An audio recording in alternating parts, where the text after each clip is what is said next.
lui-même. Que chacun considère son prochain, sans aucune exception, comme un autre lui-même. Gaudium Spes, numéro 27.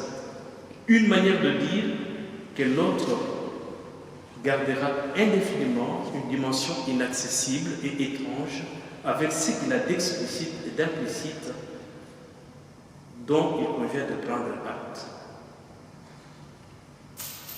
Alors, partant de ce qui précède, l'approche interculturelle se fonde sur les philosophies qui thématisent les questions de l'universalité, de l'altérité et de la singularité. Elle considère l'autre non pas comme un objet d'étude, mais comme un interlocuteur avec lequel on est appelé à entrer continuellement en dialogue dans ce qu'il y a de commun et de divergent.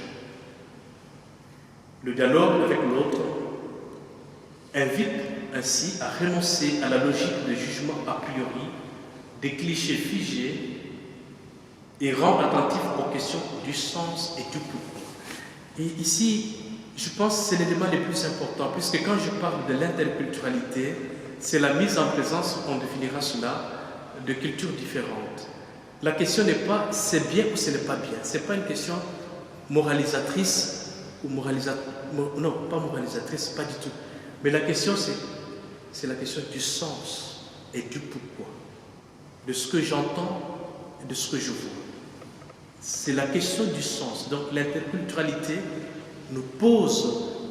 nous entraîne à poser les pourquoi des choses, les pourquoi des actions, des paroles et des attitudes. Il ne plonge pas dans les jugements, mais les pourquoi. Elle cherche à débusquer les référents implicites actifs, les référents culturels implicites actifs, à les décrypter dans une logique de compréhension, de déconstruction et de reconstruction des sens. Et cette logique de déconstruction et de reconstruction est très chère à un philosophe qui est bien connu, Jacques Derrida.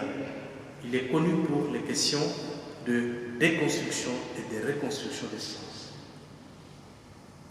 Alors, pour articuler l'identité et l'altérité, la philosophie sud-africaine qu'on appelle Ubuntu, elle est fort critiquée quand même, cette philosophie, mais du moins pour ce point, elle exprime l'articulation de l'identité et de l'altérité dans 3 énoncés suivants, que je cite.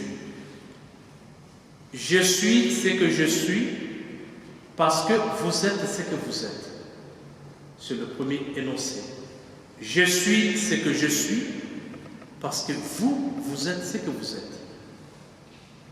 Deuxième énoncé. Je suis ce que je suis grâce à ce que nous sommes tous. Je suis ce que je suis grâce à ce que nous sommes tous. Troisième énoncé, je suis parce que nous sommes. Je suis parce que nous sommes. C'est un peu les cogito ergo sum, mais à la manière de Ubuntu, qui est une philosophie de l'Afrique du Sud. Mais je dois vous dire, si je ne vous le dis pas, je vous cacherai cela, les énoncés d'Ubuntu ne sont pas sans risque de basculer dans un repli communautaire et dans l'exclusion des autres. Si on ne prend pas les reculs nécessaires, ça peut aussi fermer les gens dans le repli identitaire. Donc, c'est une philosophie qui nécessite d'être prise avec beaucoup de pincettes, parce qu'un couteau à double tranchant, ça peut renfermer. Mais par contre, les énoncés donnent quand même à penser. C'est ce que je voulais dire, qu'ici, il y a un souci d'articuler l'identité et l'altérité. C'est l'élément le plus important. Néanmoins, ils rendent compte d'une vision où l'identité et l'altérité convoquent les jeux et les tuent dans les binômes genoux, comme les genoux. Et les genoux est un élément important. Notre genou relie les 2 parties de notre jambe. Et la philosophie interculturelle se situe dans cette articulation du genou comme notre genou genou. Genou. Et c'est très intéressant l'image, les jeux du genou. Donc c'est là que se situe la philosophie de l'interculturalité. Et elle nous amène aussi dans les binômes genoux qui est proche de la mutualité boubérienne de Martin Buber, qui a parlé de la mutualité boubérienne, c'est notre philosophe. On arrive au constat que l'interdit et l'altérité sont des conditions, je le répète, de la possibilité de vivre ensemble. On ne peut pas vivre ensemble si on est identique. Le vivre ensemble suppose d'abord la différence au départ pour penser le vivre ensemble.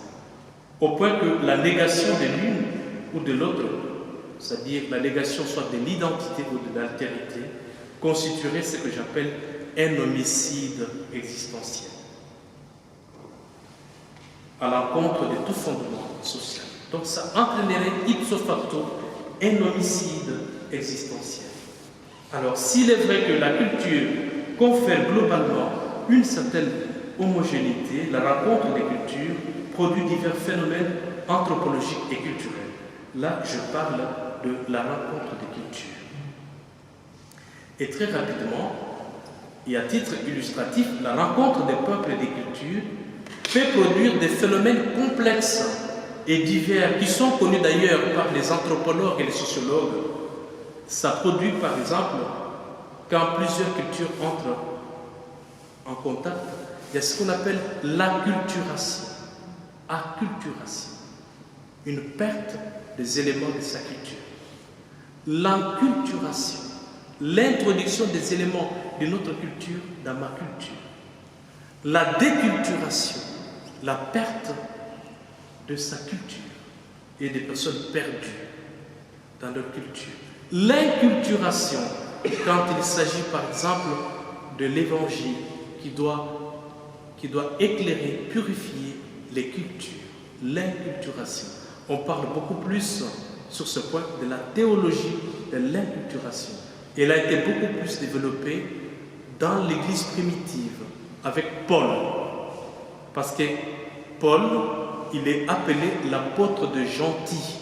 C'est lui qui va porter la bonne nouvelle au-delà du judaïsme. Son territoire, ça va être le territoire hellénique. Donc l'inculturation commence avec la première évangélisation avec Paul. Ensuite, ça va continuer.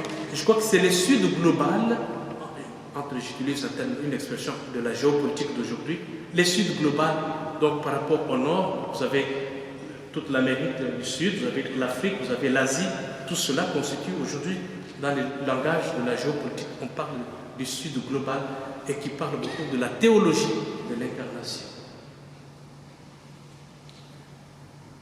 Ça pose aussi les problèmes de l'intégration, de l'assimilation. On peut totalement être assimilé et perdre tout, être perdu du point de vue culturel. Donc, ce sont là les différents phénomènes qui se produisent lorsque plusieurs cultures entrent en relation. Face à la culture et à ses dérivés susmentionnés, il y a trois tendances qui s'affirment. La première tendance, c'est l'universalisme culturel. L'universalisme culturel.